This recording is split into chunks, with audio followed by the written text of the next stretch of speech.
All right. Welcome back to the Reolink YouTube channel. Thank you so much for your support. Thank you to the subscribers.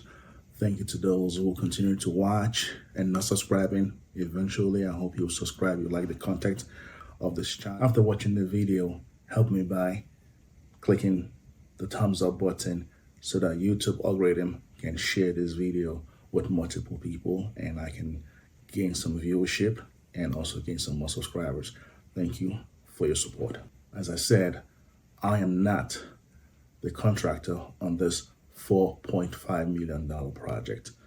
My role in this job is to be the construction project manager. So I don't, the $4.5 million is not something that I am the one charging it. That money goes to the contractor. However, the service that I'm providing is also at a fee, but my fee is not at a high level fee because I'm also an end user on this project. I'm part of the community, so I have to give them the discount. Even with my discount to the community, they still try to slash my price in half. But I do know the value I bring to the table to get this project to a finish point and be a successful project for myself and for the community. Hence, I drew a hard line and saying this money, the fees that I'm charging you will not come below what you preferably want. I've already given the family a discount and we're all good moving forward. Let me jump into my role. Somewhere in the screen, maybe on this side of the screen or that side of the screen, I will put the role as a construction project manager. For the young viewers that are looking to become a project manager on the construction field, these are the role that I am taking on this project. Duties on the project is to oversee the project's day-to-day operations, coordination, and communication between all parties involved in the project. I review and approve the project plans, specifications, and documents on the project. I also perform this task as coordinating and act as a conduit between the architect and the general contractor to ensure a smooth information sharing between the two of them. Managing the project budget, expenses, and change orders. The contractor submit the pay draw to myself. I review the pay draw meaning the payments that they are expecting for a certain part of the job they've done in a week or 2 weeks or in a month. I look at the project that has been done and I quantify or qualify to say that, okay, they're asking for 10% or 8% of the fee.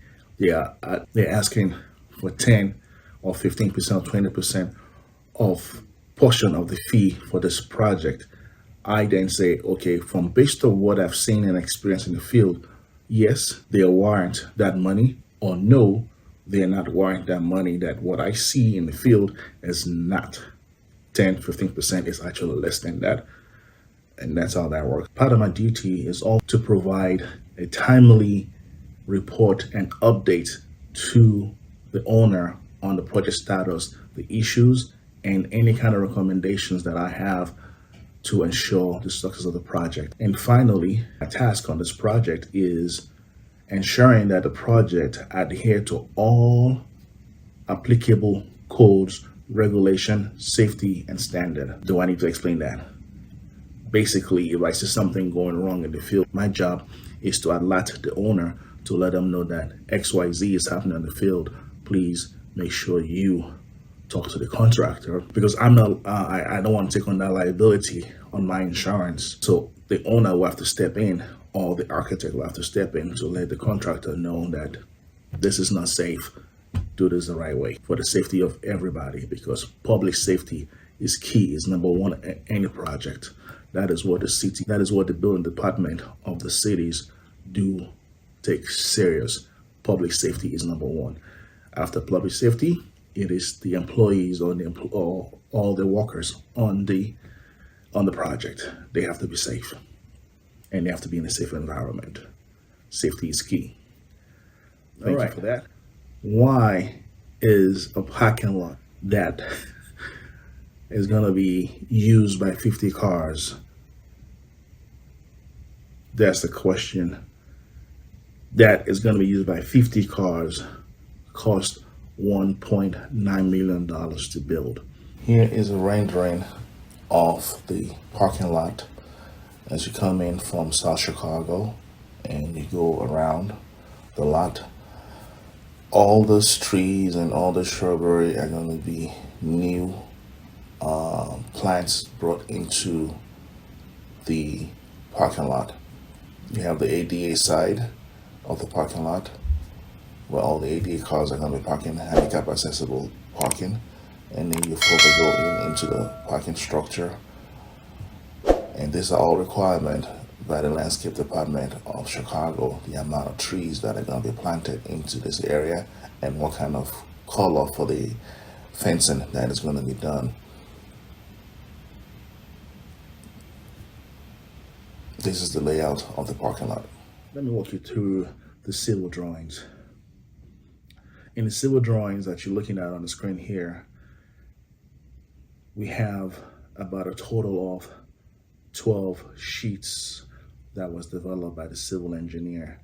The very first page being the cover page showing the location of the property and the parking lot site conditions. Now we go into the C1 demolition plan. Here you have on the C1 plan, you have the demolition plan for the parking lot only. In one of the videos that I'll show the video again, you can see me explaining the existing condition of the said parking lot. This is the SIC proposed parking lot, and that is the SIC building all the way over there. So this lot that you see here will be converted into a parking lot. All this old foundation, old slab, concrete foundation will all be dug up, removed, and taken to the yard. And see, this is where the old building used to be. So the wall, the concrete footing of it, everything, it's just like a good 12-inch drop right here. All this is going to be gone. You can see the concrete footing here. That the concrete that is existing today in the field will all have to be removed. This is all the lines of the concrete right here. That used to be an old building that was demolished a long time ago before the property was acquired, but the foundation of that property still remains, and that needs to be taken out of the site, and then all the site needs to be cleared off. In this lot, we have your typical Chicago standard lot size that sometimes is usually 125 feet long by either 25 feet or 30 feet in front. In this situation here, we have 1, 2, 3, 4, 5, 6, 7, 8, 9, 10, 11 lots that need to be cleared to construct the parking lot on it. On C2, now you see the design of the parking lot that is being proposed on C2. Now, when everything is cleared, which how cars are going to enter into the lot and exit out of the lot, and where they're going to park and where the handicap, those that need assistance need to park. The middle of South Chicago, this is a concrete island that needs to be built for pedestrians because the street is so wide. Safety is key. The first set of 2-lane street and the parking on the street, when the people cross, they get a rest area. They stand in between the road on a raised concrete platform, and then they go for the next set of street to cross again to get to the building This is all part of the cost of the $1.9 million. Now we go to the building side. The building side, all the back area and the side area of the building is the site scope. All that needs to be cleared, new concrete, new drainage system, all that need to go in there. On C3 that you see here, this is called the grading plan. Now this is the plan that tells the contractor how to walk the slopes so that the water can run to the drains and can run off to the side to the green vegetation area. There is a maximum that is allowed to go into the drain, and there is a maximum that is allowed to go into the green area around the parking lot. This is the grading plan. Here that you're looking at, they do have the catch basin. The catch basin is where the water goes in and the water stays there for a little while, and then the water then trickles out into the city sewer.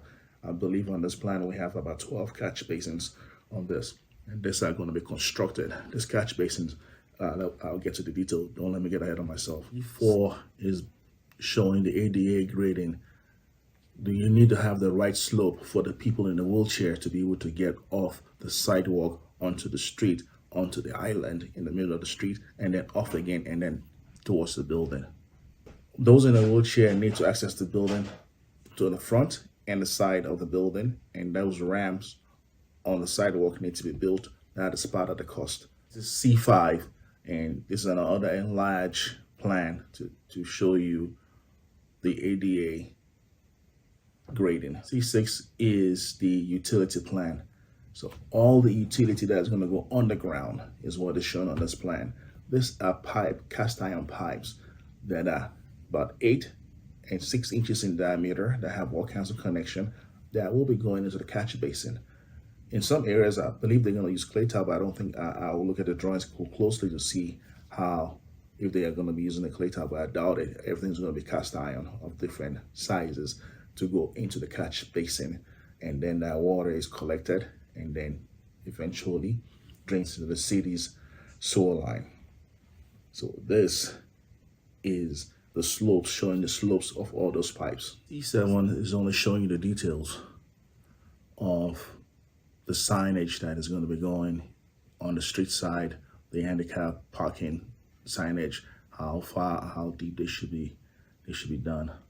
It's also showing the details of the iron covers for all the catch basin and the manhole on the project. There is a specification that the city is requiring us to have, and we have to adhere to those requirements, otherwise we fail.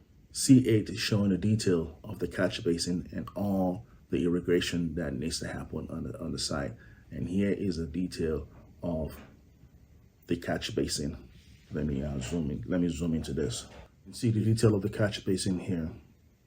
All the manhole. The manhole is usually anywhere from 4 feet all the way down to 6 feet or 7 feet at times, or it varies depending on the slope of the site, how they're going to connect the pipe. The circular things you see here is a pipe, how the pipe then takes the water from the manhole and takes it into the sewer system. The rest of the sheet is all self-explanatory. Thank you. This is the reason why this is costing this much. One thing that's worth mentioning is that all the dirt, earth will be taken away. That becomes a spoil. New sand will be brought back into the site to fill up the whole site, and gravel will be brought to the site, asphalt will be brought to the site, concrete will be brought to the site. All this are cost-related things. All the heavy machine that is going to be used, these are things that go into the cost. Your bulldozer, your backhoe, skid steer, dumpsters, dump trucks, all this are associated costs that go into this construction for this parking lot.